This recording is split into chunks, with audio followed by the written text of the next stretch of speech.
슬기로운 자취생활 시간입니다. 우리 동네를 살기 좋은 곳으로 만들기 위해서 지역의회에서 어떤 일을 하고 있는지 알아보는 시간이죠. 오늘은 박상현 경기도 의원 전화 연결해서 이야기 나누어 보겠습니다. 의원님 안녕하세요. 예, 안녕하세요. 우리 청취자분들과 도민분들께 인사 한 말씀 먼저 해주실까요? 예, 안녕하세요. 부천시를 지역구로 두고 있는 박상현입니다. 어렸을 때 김포공항 담벼락을 보고 비행기 랜딩 기어가 보이는 공항 소음 피해 지역인 부천 오세리에서 자라고, 그리고 오세리의 아들이라고 하는 칭호를 갖고 있는 박상현 인사드립니다. 네, 반갑습니다. 네. 부천 오쇠리의 아들이신 우리 박상현 맞습니다. 의원님. 의원님이 방금 전에 막 비행기 얘기하시고 막 그러셨잖아요. 네네. 근데 실제로 의원님이 서울대 대학원 이학 박사 하시더라고요. 네네. 그리고 첫 직장이 카이스트셨어요. 예, 맞습니다. 계속 공부를 하신 건데, 그리고 의학 공부도 하셨다고요. 네, 생물 물리학을 전공을 했습니다. 아. 그래서 생물 중에서 세포가 있거든요. 예. 그 세포의 전기 신호를 측정을 해서 분석하는 일을 좀 했습니다. 아. 연구를. 예. 공부가 세상에서 제일 쉬우셨어요? 네, 잘 안 되었습니다. 공부가 세상에서 제일 쉬우셨어요?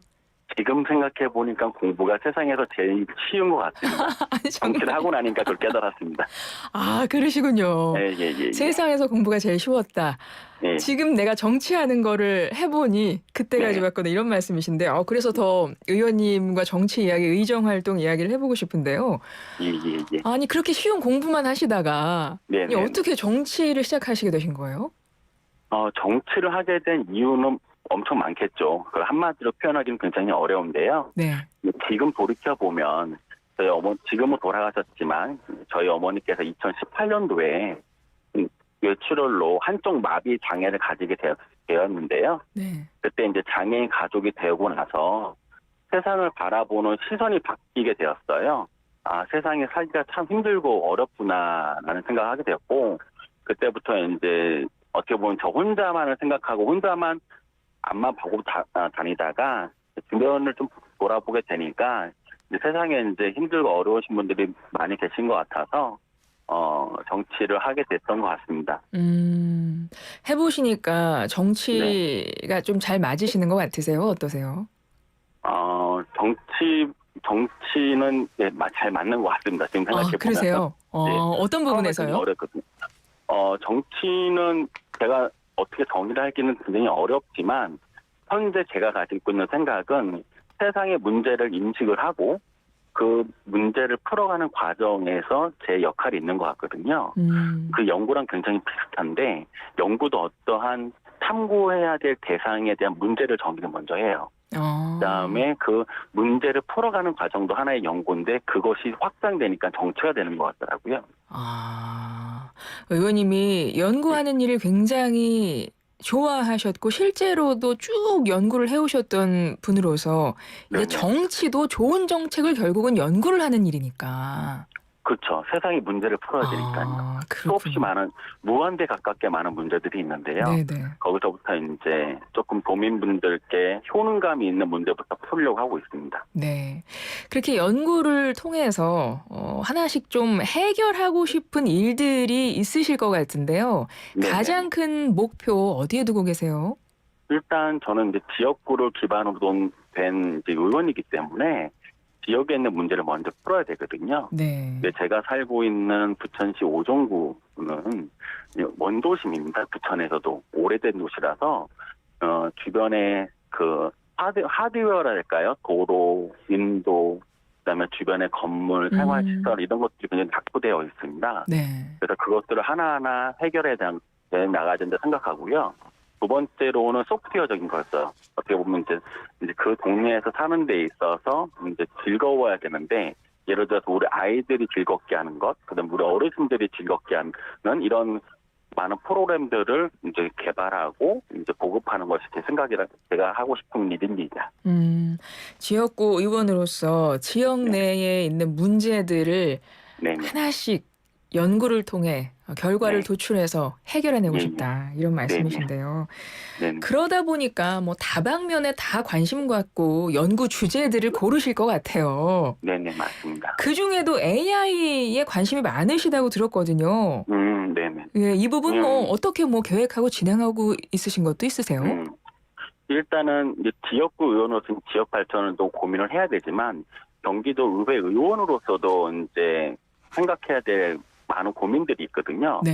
그 중에서 이제 제가 제일 관심 있어하는 게 AI였고, 다행히 작년에 김동연 도지사님하고 생각이 잘 맞아서 이제 AI에 관련된 정책을 수립하고 예산을 만들고 하는 일들을 해왔는데요.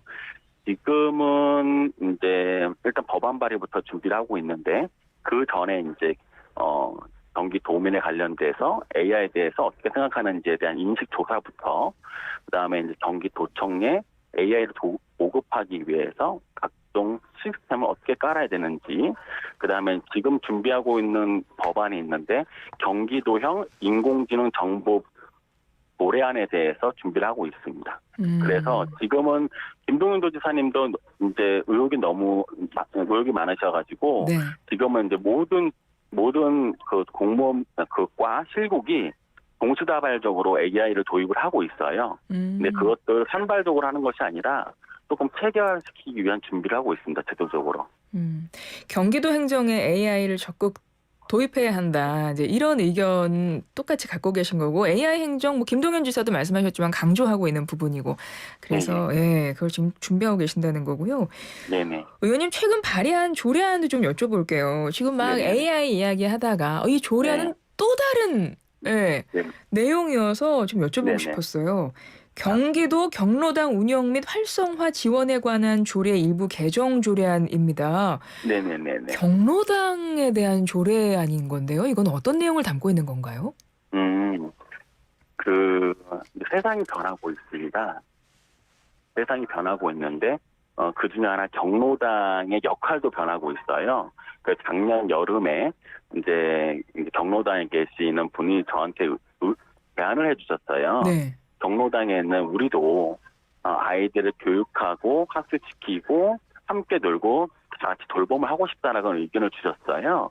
그러면서 이제 그분들께서 하고 계시는 사진도 막 보여주셨는데 막상 이거를 정책을 수립하고 예산을 집행하려고 하다 보니 이 법적으로 경로당은 어르신들의 쉼터로 정의되어 있지 어르신들이 그런 사회활동은 없게끔 되어 있는 거예요. 아. 그래서 그 예산을 못 내린다는 황당한 얘기를 들은 거죠. 네네.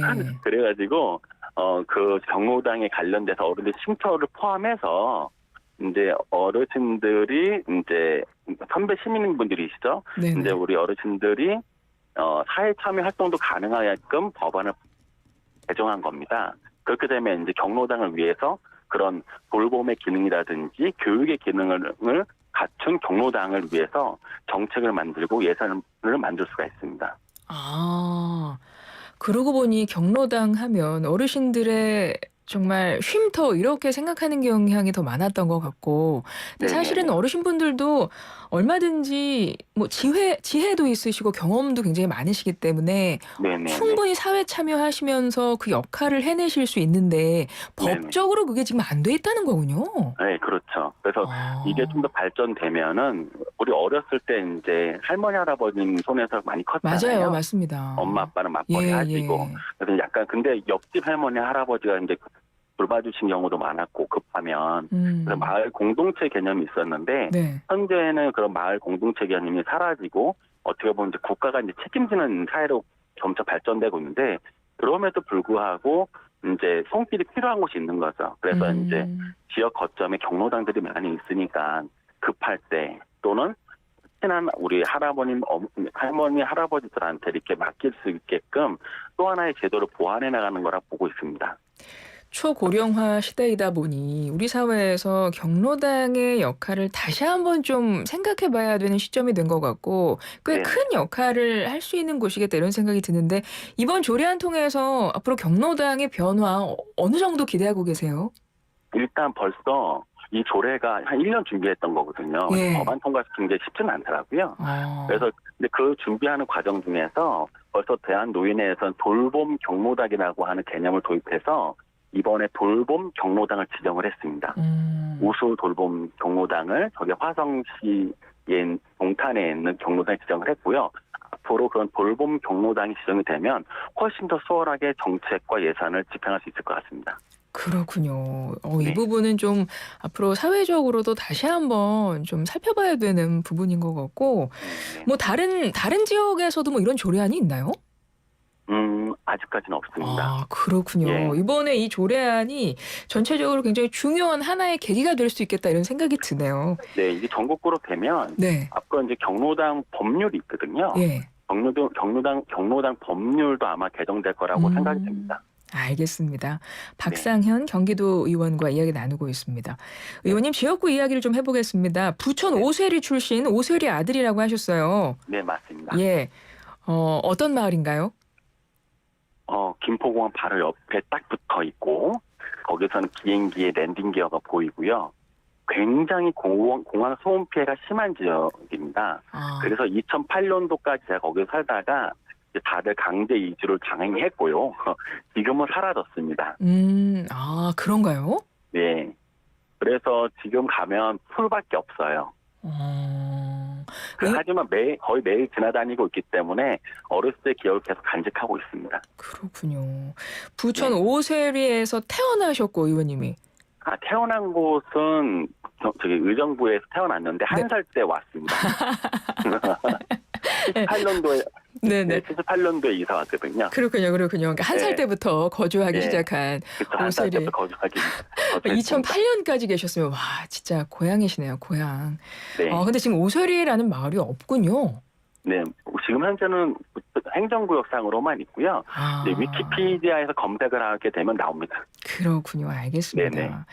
부천 지역이 지역구신데요. 지역구 네네. 현안 어떤 거 중점적으로 보고 계세요? 일단 현재 부천 지역에서 특히 저희 지역에서 부천 현안도 포함되지만 저희 지역에 대장 3기 신도시가 지금 만들어지고 있어요.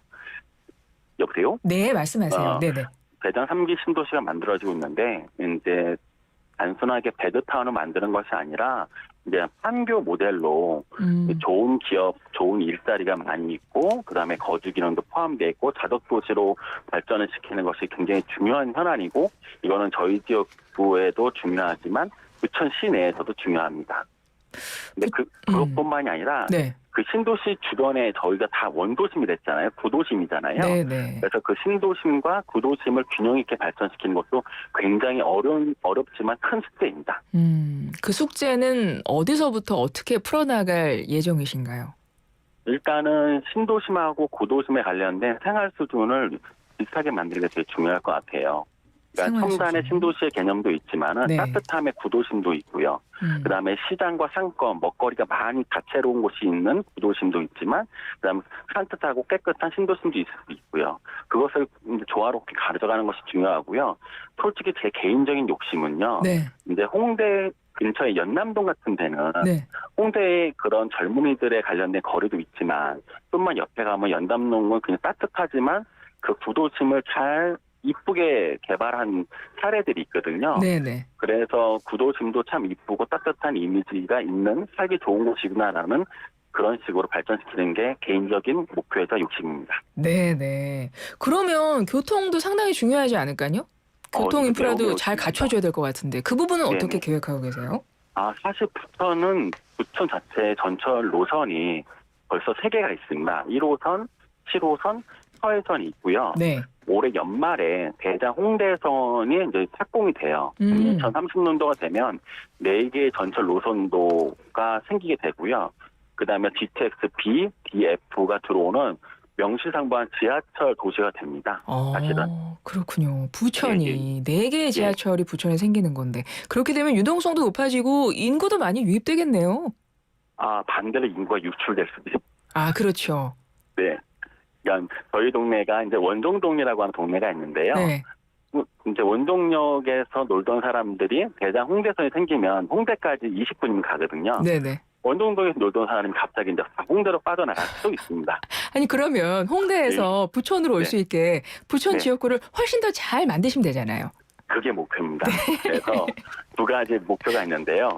하나는 거주할 수 있는 많은 분들이 부천에 오게 하는 거. 그 다음에 돈을 쓰러 놀러 오시는 분을 부천을 많이 모시는 거. 이 두 가지의 관점을 가지고 고민하고 있습니다. 네. 아, 벌써 시간이 훌쩍 지났습니다. 의원님 한 30초 네. 정도 남았는데요. 우리 도민분들에게 끝으로 한 말씀 부탁드릴게요. 네. 일단은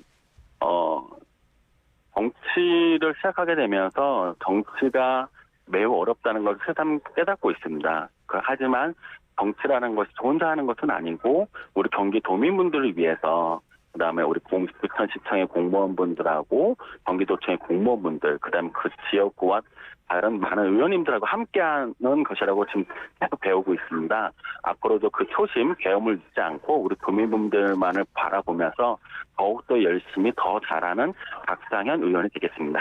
네, 지금까지 박상현 경기도 의원이었습니다. 의원님 고맙습니다. 네, 감사합니다.